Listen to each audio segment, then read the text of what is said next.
মানুষের ইতিহাসে এমন কিছু গল্প আছে যেগুলো বাস্তব আর কল্পনার মাঝখানে দাঁড়িয়ে আজও পৃথিবীকে বিস্মিত করে। আর সেই গল্পগুলোর মধ্যে সবচেয়ে রহস্যময় নামগুলোর একটি এল দোরাডো, একটি শহর যেখানে নাকি রাস্তা তৈরি ছিল খাঁটি সোনা দিয়ে, রাজপ্রাসাদের দেয়াল ঝলমল করত স্বর্ণের আলোয়, এমনকি নদীর তলদেশেও নাকি লুকিয়েছিল অগণিত ধন সম্পদ।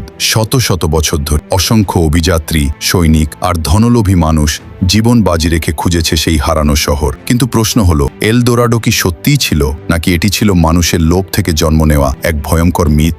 16 শতক ইউরোপ তখন নতুন পৃথিবীর খোঁজে উন্মাদ। স্প্যানিশ সাম্রাজ্য সমুদ্র পাড়ি দিয়ে পৌঁছে যায় দক্ষিণ আমেরিকায়। তারা ইতোমধ্যেই অ্যাজটেক আর ইনকা সভ্যতার বিপুল স্বর্ণ সম্পদ দখল করেছে, কিন্তু তাদের লোভ তখনও শেষ হয়নি। একদিন তাদের কানে আসে এক অদ্ভুত গল্প।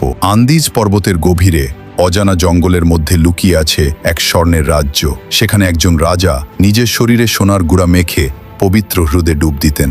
স্প্যানিশরা সেই রাজার নাম দেয় এল দোরাদো, অর্থাৎ দ্য গোল্ডেন ওয়ান। কিন্তু সময়ের সাথে সাথে একজন মানুষ থেকে জন্ম নেয় একটি কিংবদন্তি শহর, আর শুরু হয় ইতিহাসের সবচেয়ে ভয়ঙ্কর ধন অনুসন্ধান। 1530-এর দশক স্প্যানিশ অভিযাত্রীরা দক্ষিণ আমেরিকার ভয়ঙ্কর জঙ্গল পাড়ি দিতে শুরু করে। তপ্ত গরম, বিষাক্ত সাপ, অজানা রোগ, ক্ষুধা আর রক্তক্ষয়ী যুদ্ধ। কিন্তু সোনার লোভ তাদের থামাতে পারেনি। গঞ্জালো পিজারো নামের এক অভিযাত্রী হাজার হাজার সৈন্য নিয়ে আমাজনের গভীরে প্রবেশ করেন। তাদের লক্ষ্য এল দোরাডো। কিন্তু জঙ্গল যেন মানুষকে গিলে খেত। ক্ষুধায় সৈন্যরা ঘোড়া খেতে বাধ্য হয়, অনেকে রোগে মারা যায়, অনেকে নিখোঁজ হয়ে যায় চিরতরে। তবুও গুজব থামেনি। প্রতিবার ব্যর্থতার পর নতুন করে জন্ম নেয় আরেকটি গল্প। কেউ বলতো শহরটি পাহাড়ের ওপারে, কেউ বলতো এটি লুকিয়ে আছে বিশাল নদীর নিচে, আর কেউ বিশ্বাস করত এল দোরাডো আসলে অভিশপ্ত।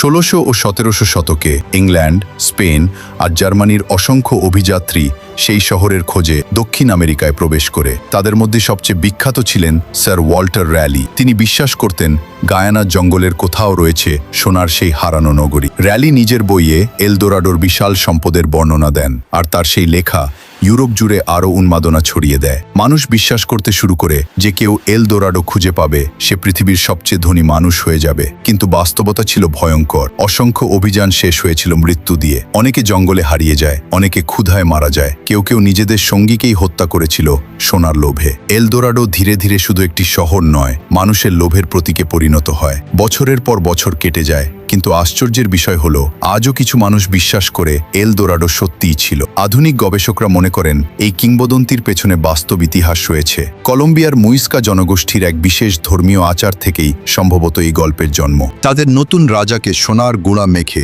একটি পবিত্র হ্রদের মাঝখানে নেওয়া হতো। তারপর সেই সোনা আর মূল্যবান রত্ন হ্রদে নিক্ষেপ করা হতো দেবতাদের উদ্দেশ্যে। যখন স্প্যানিশরা এই গল্প শোনে, তারা কল্পনা করতে শুরু করে এক বিশাল স্বর্ণের শহর, আর সেই কল্পনাই তৈরি করে ইতিহাসের সবচেয়ে বিখ্যাত হারানো নগরীর কিংবদন্তি।